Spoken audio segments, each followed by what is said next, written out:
Welcome to the game of poker. Once you play a hand, you're hooked, and now it's taking over. A love-hate relationship has just started. Keep your eyes on the prize, try to reach your target. I really enjoyed the Oxford Cup. It's the first time I've managed to get up here actually, because I'm usually away at this time of year, and it's a great atmosphere. Standard of the play's pretty high, and yeah, it's really fun.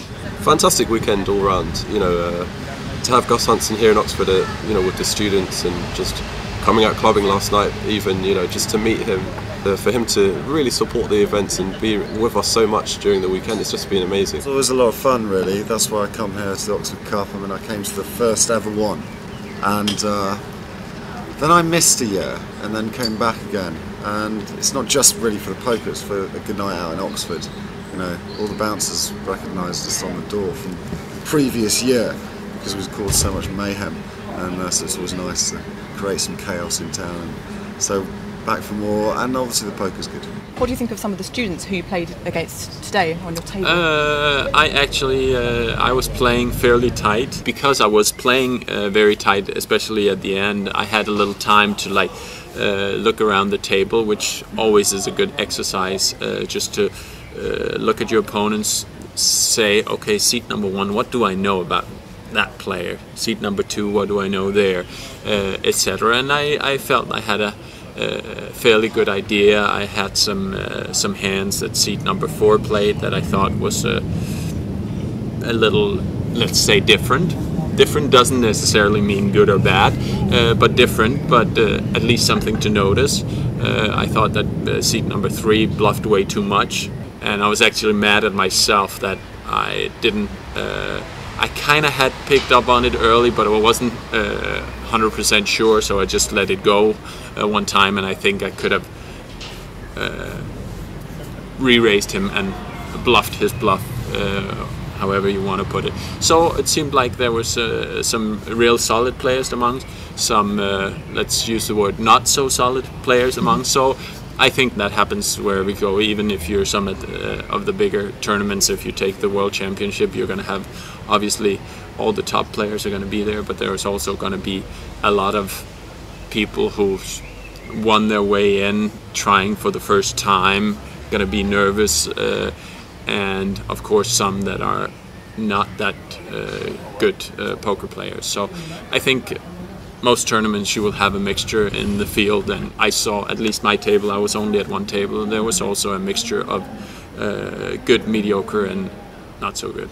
All these students, they're a clever lot, aren't they? And if they decide to get their head round a game like No Limit Hold'em, they're going to take it to another level. You know, listening to them talking about the game and watching them play, you know, to be honest, you can learn a few things when you come up here. I was very happy actually, though. I managed. This guy was a little bit too clever, and he figured out that I was bluffing in a pot, and he re-bluffed me, and then I figured that out and came back at him, and I ended up winning a big pot with bottom pair on the river because I knew he was at it. So you know, in the end, poker players are all the same. You know, it doesn't matter how clever you are. People love to shove their chips in. They were a good bunch, and in terms of sort of poker standard, I'd say fluctuating wildly. I thought some of them were very good and some of them were kind of new to it, I'd say. But yeah, you know, there's a cheeky few moves that I managed to suss out. And I think the difference with students is they're not playing ABC poker. They're thinking differently, and you know, I'm sure you spoke to Gus Hansen and how the game has evolved. And I think, you know, students, they're young and they're fresh and they've got new ideas, just like, not just about poker, about everything, and poker is like life, and so that's reflected in the game. What did you think of the standard of play today in general? I thought it was really good. There were a lot of students, young guys that obviously have played a fair bit online, and they know their stuff. So especially when we got down to the last 2 tables, I'd say a big percentage of the guys, they knew their stuff. They knew what they were doing. They knew that as the average stacks were so shallow, it's hard to make mistakes really. It's kind of going to be who gets a kind of slightly favourable run cards, and I got one, had to make some pretty marginal jams in some spots. We were definitely all improved with some 7 deuce offs and some 8 deuce offs, but they got through. What do you think helped you get to the final table and to heads up today? I think I was just very relaxed the whole way through, and I decided that I was coming here just really to enjoy myself, and I didn't think too much about money or where I was. I just sort of played hands as they came and got lucky a few times, and yeah. Can we tempt you back next year to go one step further, perhaps? Yes, I'd love to come back and go one step further, definitely. But if I can still come second next year, that'll be fun. That'll do, yeah. That'd be great.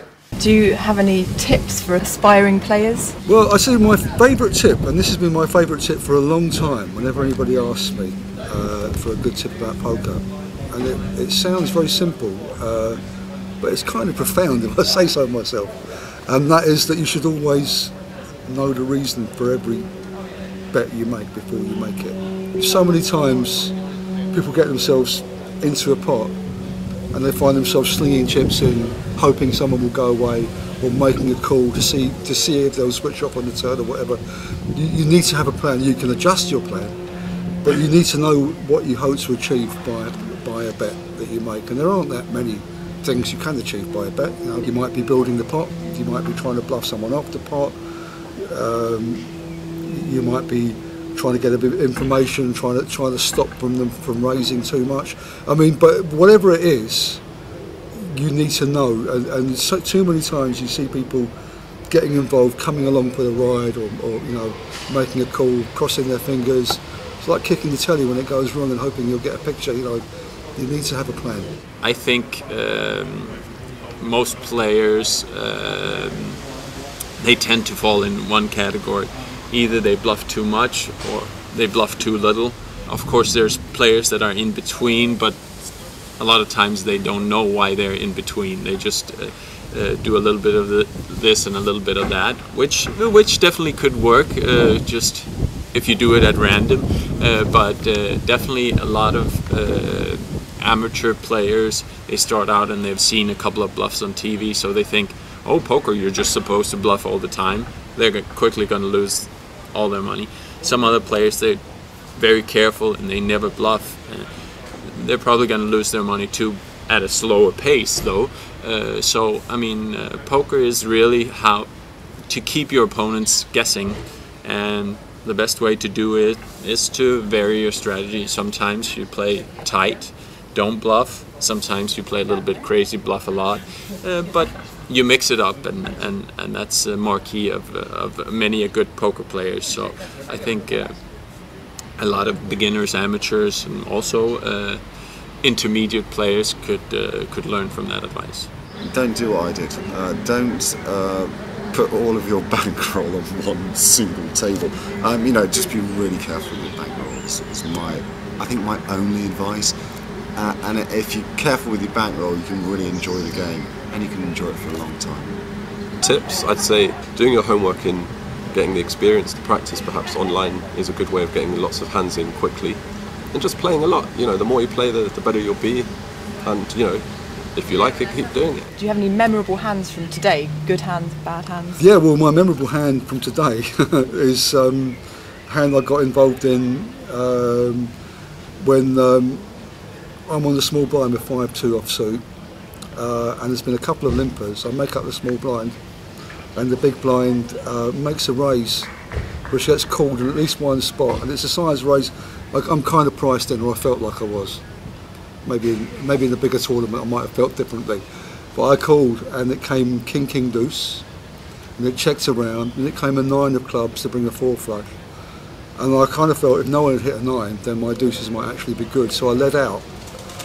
The raiser passed, and this other fella stuck a big raise in, and I knew he'd been watching me. I knew that he knew that I was bluffing here and there, so I felt he was making a rebluff, and I called him, and it came a 7 of clubs on the river to bring a possible flush. I checked, and he moved all in, and I just kind of thought, you know what, if he's got a flush, I don't think he would have raised the flush draw on the turn. When I made it so cheap, he would have taken the card. I don't believe the flush. I kind of think if he had something like King 10 even, he might be happy to check behind, in case I've made the flush or whatever. So it was kind of like a huge hand or nothing. That's what it felt like. And plus something about the look on his face when he stuck his chips in. and I called him, and he had 6-5 of diamonds, so I won with a deuce, and I mean, it helped that the football was just about to start on the telly, and I had a plan B if I was wrong. I was going to go and watch the football on the TV. But that was nice. It was nice to kind of be right in a pot like that. But I think it was the last hand I won, actually. Maybe one last question: if you could play any person, doesn't have to be a poker player, who would you most like to play and why? Who would I most like to play? In terms of a poker professional that I'd like to play, I've always really admired Daniel Negreanu's game. I like the way his game's developed. Also, you know, Phil Hellmuth, just to get the guy screaming, and that's always good. But the one player I would have loved to have played is sadly no longer with us, is Stu Ungar. I've read a lot about him, and I love the story, I love the kind of crazy lifestyle. So he's one that, you know, hopefully I'll play him in heaven. Who would I most like to play poker with? Probably my son Isaac, who's 5 weeks old at the moment. And he had a go at the tournament today. He played one hand with me. Played it very passively, I have to say. He checked on the flop and folded on the turn. You know, but I'm sure he'll improve and he'll get an aggressive game together down the years. But, you know, I just look forward to sitting down and actually playing poker with my son. It's a good question. I think that category of question kind of goes into, if you had to meet one person, who would that be? I know the number one on the world ranking is Nelson Mandela. I was actually very happy to meet Richard Dawkins yesterday. I had a very nice lunch with him. So there's a person that stands out here and there. I don't have a particular favorite person, whether it could be, I've always been very interested in sport, so there could be sport personalities, there could be political figures. It could be very interesting to meet Nelson Mandela, but it could also be very interesting to have lunch with Obama. I know actually that Obama plays a little bit of poker, so maybe that would be an interesting meeting. I guess you want to make it bigger and better next year, the Oxford Cup. How would you do that? Sure, it's always the aim. I'm very pleased with this year. The amount of people playing is quite nice for a one-day event. And really more of the same in terms of celebrities supporting the event, giving the students a chance to play against them and meet them, you know, ask questions and maybe learn a bit from them. That's really what this event's all about.